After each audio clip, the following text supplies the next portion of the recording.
Hey friends, welcome back to Astrology Today. My name is Mel Rose. I'm here to share some astrology today. And this is a decan recording. Today begins the decan that is the first of 3 10-day segments while the sun transits in Aries. So yesterday the sun moved into Aries. We had our spring equinox. Today the sun and moon are going to be conjunct in Aries. And this is a very fiery initiative kind of feeling, right? The new moon is the time where we bring ourselves back into the present. We sort of consider what it is that we have and what we have yet to complete. We give thanks for all of it, and then we begin again to envision the future. This is the time for getting with ourselves, realizing what our intentions are, and then communicating our intentions to ourselves, to others, to the universe, so that we can then start to set goals and make plans, right? So this is a lot of fiery initiative on our side, and the moon is right now not just conjunct with the sun, but it's also in Aries with Chiron and Jupiter. So good fortune is on our side. Healing, especially of old social wounds, is really available to us at this time, and it's a really powerful time to be getting started on the things we want to take initiative on, not just this month, but in this year, because Aries is the beginning of the zodiac. This is really our new year. So those resolutions you set back in January, those New Year's resolutions, you said, I want to be better at this, I want to do more with this, and then perhaps, you made a couple of false starts because the vibe just wasn't right, the energy wasn't there, it was too cold out, it was too dismal, it was just it was more earthen vibration. Now we're in fire, we feel active, we want to get moving forward. So this is the time to get started on those plans that you have for this whole year. Thursday, the 23rd, in a couple days from now, Pluto is going to move on into Aquarius, and this is such a big deal that I cannot overstate it, friends. Pluto's been in Capricorn for 20 plus years, just sort of, knocking down the old constructs that we used to rely on, but that stopped working for us, and sort of transforming our attitude about those habitual ways of being just on our own, and also in culture, bringing about new ways of looking at our institutions and the structures we rely on for support, and really transforming our approach to dealing with those things, right? So Pluto's been in Capricorn all of this time. You can see all the changes that we've been through if you just think back on the news and culture, but also in your own life. And now Pluto's moving into Aquarius, and this is kind of like the dawning of the age of Aquarius, right? So Pluto brings transformation. Aquarius is really all about our desire for the support and uplift of all mankind. It's a very humanitarian vibe. It's a very big picture vibe, right? So, Pluto's going to be bringing transformation to how we collectively think about humanity, the equity of all people, and our desire for all people to have the support and uplift that they need. We realize that, our liberation and our support and uplift are intrinsically tied to the liberation and support of and uplift of all people. So this is going to be a really interesting coming up 20 years. Now, this is our sneak peek. This is our first taste of Pluto in Aquarius. Pluto's going to spend some like 2 months in Aquarius this year, and then it's going to back up into Capricorn. We're going to get a little bit more of that, crumbling of edifices and restructuring of institutions now that we've had a taste of Aquarius. And then next year we're going to fly back into Aquarius. And Ortley compared it to sort of like getting your hang glider, standing on the earth, because that's where Pluto has been, is standing on Saturn, basically standing on that structure and stability for 20 years, standing on the earth, getting your hang glider and leaping off that cliff and going for a flight, right? Because Pluto in Aquarius also is Saturn ruled, but it's an air sign. So it's really more about what we think. It's about the picture, what we perceive, and how we make our plans. So very exciting stuff, and we'll have lots of opportunities to talk about it. But, please let us know if you see any major important shifts in your life at this time, because we are in so many transitions right now. Mercury is moving on into Aries. Venus has moved on into Taurus, so it's right at home in Taurus. Mars is about to move on into Cancer this week, and Pluto moving on into Aquarius. The Sun just moved on into Aries. This is a lot of transition and change. So let us know what's coming up and going on in your lives. Okay. Saturday, the 25th, Mars does move on into Cancer after 7 months in Gemini. Whoo, with this long retrograde, and Mars and Gemini sort of influencing us to have to do things one time, two times, or to try to do two different things at a time, sort of scattering our energy. Now Mars moves into Cancer, and it's not really necessarily the most comfortable fit for Mars to be in Cancer. Cancer is a water sign. Mars is very fiery and direct, whereas Cancer is more sideways and indirect. So we're going to be in pursuit. Cancer is a cardinal sign, so it is about initiating, but we're going to be in pursuit of our goals at this time in more of a sidewinding sort of way. We're going to be a little less direct and a little bit more I want to say passive but assertive, right? I want to say, we're just going to sort of circle around to the things that we want rather than going straight at them, right? And then Mars is also going to be quincunx to Pluto starting on Saturday, the 25th. And this is interesting because Mars quincunx to Pluto, this is initiative, and this is power, right? So we're striving to power ourselves forward to what it is that we desire, what we'd like to have for our lives. So, and then quincunx is an adjustment energy. So we're sort of adjusting our active impulse, right? This sort of sidewinding way at this point. Before it was sort of like trying to do two things at once or doing things again and again. Now it's like, we're going to do it once, but we're going to do it slowly. We're going to make sure we have all of our ducks in a row. We're going to keep things all in order as we get there, right? So we're adjusting the way we act around this new transformative vibe, Pluto in Aquarius, right? So power plus purpose, Mars is in a water sign now. Pluto is in Aquarius. So this is all new territory for us. And that's going to be interesting to see how it happens, because we'll have this sort of not passive approach, but this sort of indirect approach to achieving our goals. But our goals are still going to start to center around, again, Aquarian vibes, humanitarian vibes, the uplift of humanity, the support of the people in our communities and collectives, as well as ourselves.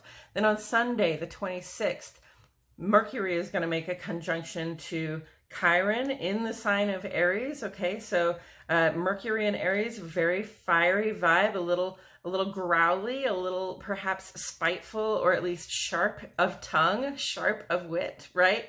So, and then Chiron is about, again, healing. Chiron in Aries is about healing those old social wounds of having been embarrassed or teased or put on the spot or made an example of. And so, there's an element to this that's like, I've got to get this off my chest, right? And it's a very direct way of communicating and saying, this is how I'm feeling right now. This is the problem I perceive, and this is what I want to happen to fix it, right? So that's great. It's great to be able to be direct when you're trying to heal from situations. It's great to be able to be direct when you want to solve problems in the situations you find yourself in. But we want to remember, right, to think about how we are treating ourselves and our loved ones when we are speaking about how we want to solve our problems, right? Because again, Mercury can be so concise and direct under Aries influence that it comes across as a little brash, as a little uncaring. And it's not that we don't care, it's just that we feel really fired up about it. And then Monday, the 27th, Mercury makes a conjunction to Jupiter. This is such good news. In fact, it just says good news coming in, okay? And it can be a really intense vibe, like some really good news is going to come through. It's an optimistic frame of mind. There's good fortune. We feel generous. We have a lot of good ideas. We can make plans that reflect these bigger ideas of what we can be, do, and have at this time, probably based, again, on positive information coming in. I'm really looking forward to that. I'm waiting for some positive information to come in my life. Thursday, March 30th, Melrose's birthday. Mars trine Saturn. Now, this is kind of a familiar vibe because Mars was trine Saturn a lot last year. you know, especially during the transit in Gemini, during the Mars retrograde, during the Saturn retrograde, and then they've both moved forward and now they're trying again, but they're in new signs, right? Before, Mars was in Gemini and Saturn was in Aquarius. Those were air signs. Those were about, you know, how we think, plan, and communicate. And now they're both in water signs. So it's really about how we feel and what we intuit about our situations, right? So Mars is taking its little indirect circling approach, coming at things sort of sideways, right? And then Saturn it has moved on into Pisces, and so the sort of the structure has begun to sort of soften. We're testing. Think of all the things that have sort of broken open, things that contain liquid, okay, that have sort of broken open, busted, leaked, all of the rain that we've had falling, sort of breaking down levees, you know, dams not working for us, or you know, in California, like they're having to drain water off the dams for the first time in a long time, right? So what's happening with Saturn in Pisces is that the strength of our vessels to channel the flow of emotion and intuition, of that watery energy, the strength of our vessels is being tested, right? And if the strength isn't there, it's going to bust, and you're going to have to rebuild a new you're going to have to find a way to contain those emotions and intuitions in a stronger vessel, right?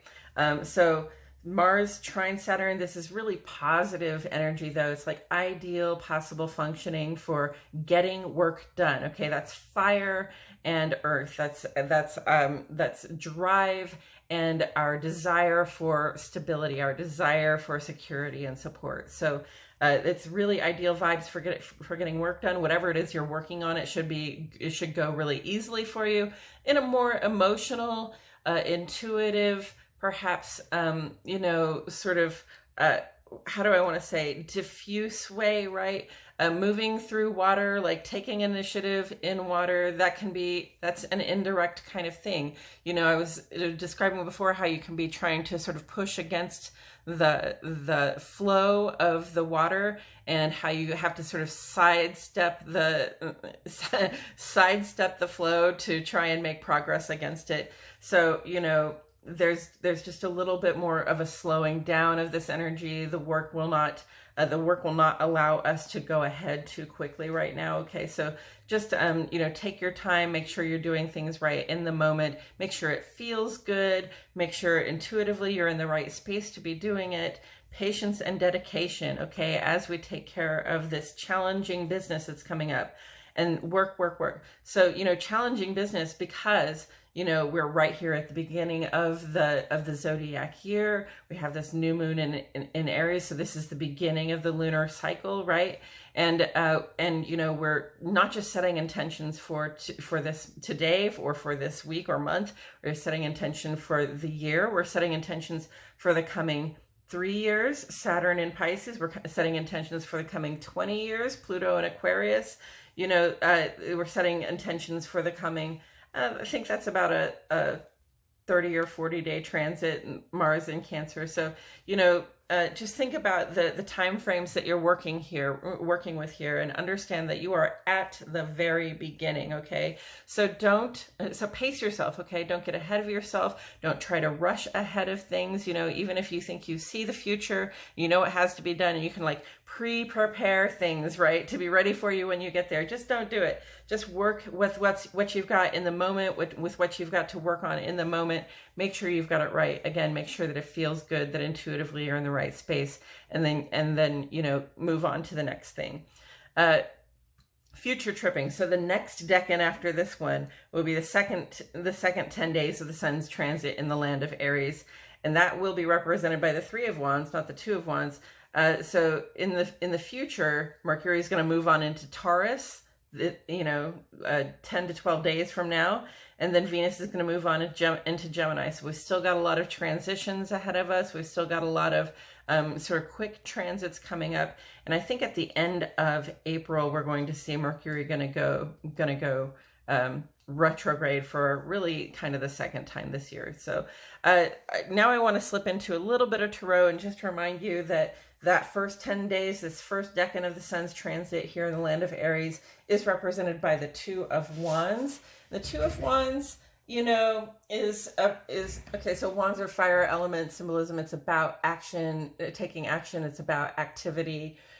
You know, and with this one, with the two, we're right back at the beginning, right back at the beginning of the zodiac year, and we're right back at the beginning of the Wands saga. So this is about planning. It's about taking first steps.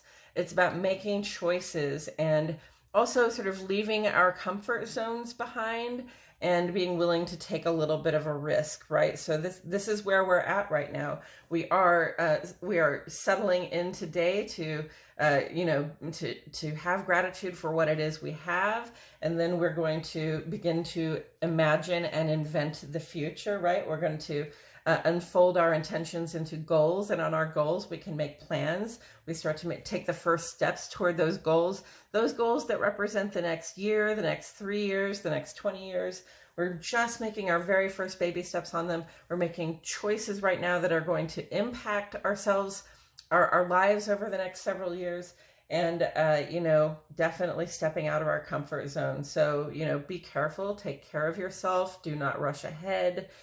Do not get in a hurry, you know, practice patience, even when it's difficult to practice it, like Mercury in Aries, or Sun in Aries, or even Moon in Aries. It can be difficult to practice patience, but we really want to try to practice patience because we're going to be taking some risks at this time. So we want to make sure safety is priority one. Correct? Correct. Okay. All right, friends, I think that's all I have to say about it right now. Thank you so much for tuning in. Don't forget to like and subscribe the video, and I will catch you in the next one.